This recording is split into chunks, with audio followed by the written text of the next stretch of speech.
ಪದ್ಯಾಣ ಮಹಾಲಿಂಗೇಶ್ವರ ದೇವರ ಬ್ರಹ್ಮಕಲಶೋತ್ಸವ ಅತ್ಯಂತ ವೈಭವಪೇತವಾಗಿ ಸಂಪನ್ನಗೊಂಡಿದೆ. ಒಂದು ಅವಕಾಶವನ್ನ ಮಹಾಲಿಂಗೇಶ್ವರ ನಮ್ಮೆಲ್ಲರಿಗೆ ಒದಗಿಸಿದ್ದಾನೆ. ಈ ಅವಕಾಶವನ್ನ ನಿಭಾಯಿಸುವಲ್ಲಿ ಎಲ್ಲರ ಸಹಕಾರ ಇದೆ. ಆಡಳಿತ ಮುಕ್ತೇಶ್ವರ ಒಂದು ಏನು ಯೋಚನೆ ಇತ್ತು ಅಥವಾ ಈ ವ್ಯವಸ್ಥೆ, ಈ ಗ್ರಾಮಸ್ಥರು ನಮ್ಮನ್ನ ಆಯ್ಕೆ ಮಾಡುವಂತ ಸಂದರ್ಭದಲ್ಲಿ ಅವರೇನು ಆಶೋತ್ತರವನ್ನ ಇಟ್ಟುಕೊಂಡಿದ್ರು, ಎಷ್ಟರ ಮಟ್ಟಿಗೆ ಅದನ್ನ ನಾವು ಪೂರೈಸುವಲ್ಲಿ ಯಶಸ್ವಿಯಾಗಿದೆ ಗೊತ್ತಿಲ್ಲ. ಆದರೆ ನಮಗೊಂದು ಮನಸ್ಸಿನಲ್ಲಿ ಒಂದು ನೆಮ್ಮದಿ ಇರುವಂತಹದ್ದು, ಒಂದು ಖುಷಿ ಇರುವಂತಹದ್ದು, ಒಂದು ಸಾರ್ಥಕ್ಯ ಇದೆ. ಒಂದು ಅದ್ಭುತವಾಗಿ ಈ ಹಳ್ಳಿಯ ಪ್ರದೇಶದಲ್ಲಿ ಈಶ್ವರನ ಹೂದೋಟ ಅಂತ ಇದನ್ನೇನು ಕರೀತಾ ಇದ್ದೇವೆ, ಈ ಹಳ್ಳಿಯ ಪ್ರದೇಶದಲ್ಲಿ ಮಹಾಲಿಂಗೇಶ್ವರನಿಗೆ ಒಂದು ವೈಭವಪೇತವಾದಂತಹ ಬ್ರಹ್ಮಕಲಶಾಭಿಷೇಕ ಇವತ್ತು ಸಂಪನ್ನಗೊಂಡಿದೆ. ಅದರಲ್ಲೂ ವಿಶೇಷವಾಗಿ ನಮ್ಮ ಆರಾಧ್ಯ ಗುರುಗಳಾಗಿರ್ತಕ್ಕಂಥ ಜಗದ್ಗುರು ಶಂಕರಾಚಾರ್ಯ ಶ್ರೀ ರಾಘವೇಶ್ವರ ಭಾರತಿ ಸ್ವಾಮಿಗಳು 2 ದಿನಗಳ ಕಾಲ ಇಲ್ಲಿ ವಾಸ್ತವ್ಯವನ್ನ ಹೂಡಿ ಮತ್ತು ಪೂರ್ಣ ಈ ಬ್ರಹ್ಮಕಲಶದ ಎಲ್ಲ ಧಾರ್ಮಿಕ ವಿಧಿವಿಧಾನಗಳಲ್ಲೂ ಅದೇ ರೀತಿ ಏನು ಆಶೀರ್ವಚನವನ್ನು ಕೂಡ 2 ದಿನವೂ ನೀಡಿದವರಿದ್ದಾರೆ. ಸೊ ಒಂದು ರೀತಿಯಲ್ಲಿ ಈ ಭಾಗದಲ್ಲಿ ಒಂದು ಹಬ್ಬದ ವಾತಾವರಣ. ಅನೇಕ ಗಣ್ಯರು ಈ ಕಾರ್ಯಕ್ರಮದಲ್ಲಿ ಭಾಗಿಯಾಗಿದ್ದರು. ಮಾತ್ರ ಅಲ್ಲ, ಇನ್ನೊಂದಷ್ಟು ವಿಚಾರಗಳನ್ನು ನಾನು ಇಲ್ಲಿ ಹೇಳಲೇಬೇಕು. ಯಾಕಂತ ಕೇಳಿದ್ರೆ ಬೇರೆ ಬೇರೆ ಭಾಗಗಳ ಚುನಾವಣೆ ಇದ್ದ ಕಾರಣದಿಂದಾಗಿ ಒಂದಷ್ಟು ರಾಜಕೀಯ ನೇತಾರರು ಈ ಕಾರ್ಯಕ್ರಮದಲ್ಲಿ ಯಾರು ನಿಗದಿಯಾಗಿತ್ತು ಅವರಿಗೆ ಬರ್ಲಿಕ್ಕೆ ಆಗ್ಲಿಲ್ಲ. ಆದ್ರೆ ಮುಂದಿನ ದಿನಗಳಲ್ಲಿ ಖಂಡಿತವಾಗಿ ಅವರು ಈ ಕ್ಷೇತ್ರಕ್ಕೆ ಬರ್ತೇನೆ ಅನ್ನುವಂತ ಮಾತುಗಳನ್ನು ಎಲ್ಲರೂ ಕೂಡ ಹೇಳಿದ್ದಾರೆ.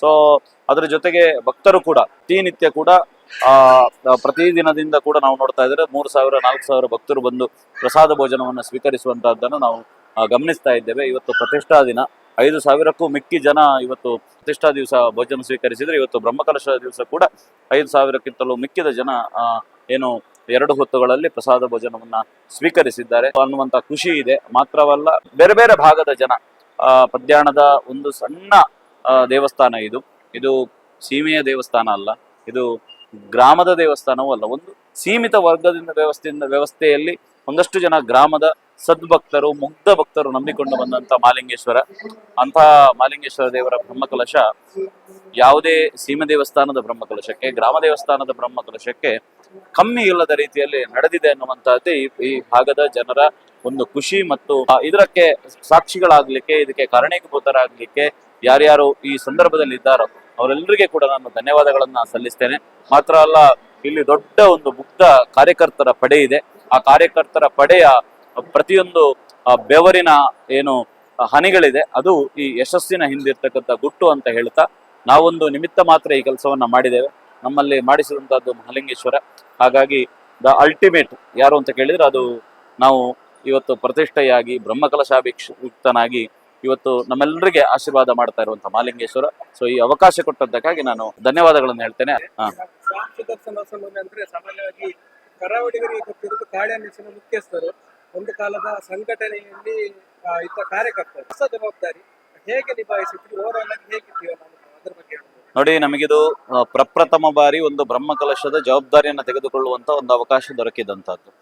ನಾನು ಬಾಲ್ಯಾವಸ್ಥೆಯಲ್ಲಿ ಆಡಿ ಬೆಳೆದಂತ ಜಾಗ ಇದು.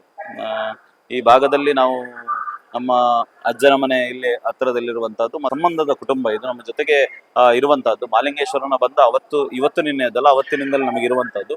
ಪತ್ರಿಕೋದ್ಯಮದ ಬದುಕು ಮತ್ತು ಸಂಘಟನೆಯ ಬದುಕು ಅದು ವಿಭಿನ್ನವಾಗಿರುವಂತಹದ್ದು. ಈ ಕೆಲಸವೇ ವಿಭಿನ್ನ.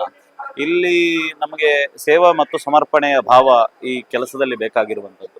ಎಷ್ಟರ ಮಟ್ಟಿಗೆ ಮಾಡಿದ್ದೇನೆ ಅನ್ನುವಂಥದ್ದು ನಾನು ಅದು ಹೇಳಲಿಕ್ಕಾಗೋದಿಲ್ಲ. ನನ್ನಿಂದ ಆಗುವಂತ ಅಲ್ಟಿಮೇಟ್ ಅನ್ನು ನಾನು ಕೊಟ್ಟಿದ್ದೇನೆ ಅನ್ನುವಂತ ಸಾರ್ಥಕತೆ ನನಗಿದೆ. ಎಷ್ಟರ ಮಟ್ಟಿಗೆ ಆಗಿದೆ ಅಂತ ಹೇಳಿ ಅದನ್ನ ಜನರು ಹೇಳಬೇಕು. ಸೊ ಪತ್ರಿಕೋದ್ಯಮದ ಕ್ಷೇತ್ರಕ್ಕೂ ಕೂಡ ನಾವು ಕೆಲಸ ಮಾಡುವಂತ ಸಂದರ್ಭದಲ್ಲಿ ನಮ್ಮಿಂದ ಏನಾಗ್ತದೋ ಆ ಕೆಲಸವನ್ನು ನಾವು ಮಾಡಿಕೊಂಡು ಬಂದಿದ್ದೇವೆ. ಸಂಘಟನೆ ಕೂಡ ನಮ್ಗೆ ಅವಕಾಶಗಳನ್ನ ಹಿಂದೆ ಕೊಟ್ಟಿದೆ. ನಾನು ಆ ಸಂದರ್ಭದಲ್ಲಿ ಸಂಘಟನೆಯ ಕೆಲಸಗಳನ್ನ ಅನ್ಯಾನ್ಯ ಬೇರೆ ಬೇರೆ ವಿದ್ಯಾರ್ಥಿ ಪರಿಷತ್ತು, ಅದೇ ರೀತಿ ರಾಷ್ಟ್ರೀಯ ಸ್ವಯಂ ಸೇವಕ ಬೇರೆ ಬೇರೆ ಜವಾಬ್ದಾರಿಗಳನ್ನು ತೆಗೆದುಕೊಂಡು ಕೆಲಸ ಮಾಡಿದಂತ ಒಂದು ಅವಕಾಶ ನಂಗೆ ಲಭಿಸಿತ್ತು.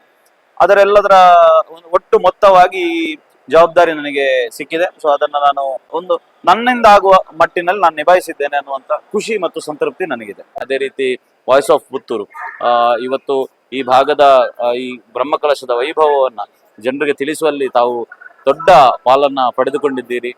ಇಲ್ಲಿನ ಆಗುಹೋಗುಗಳನ್ನ ಏನು ಬೇರೆ ಬೇರೆ ಭಾಗದ ಜನರಿಗೆ ತಿಳಿಸುವಂತ ಕೆಲಸವನ್ನ ಮಾಡಿದ್ದೀರಿ. ಸೊ ನಿಮಗೂ ಕೂಡ ಸುದೀಪ್ ಮತ್ತು ನಿಮ್ಮ ಇಡೀ ತಂಡಕ್ಕೆ ನಾನು ಶುಭವನ್ನ ಹಾರೈಸ್ತೇನೆ. ಧನ್ಯವಾದ.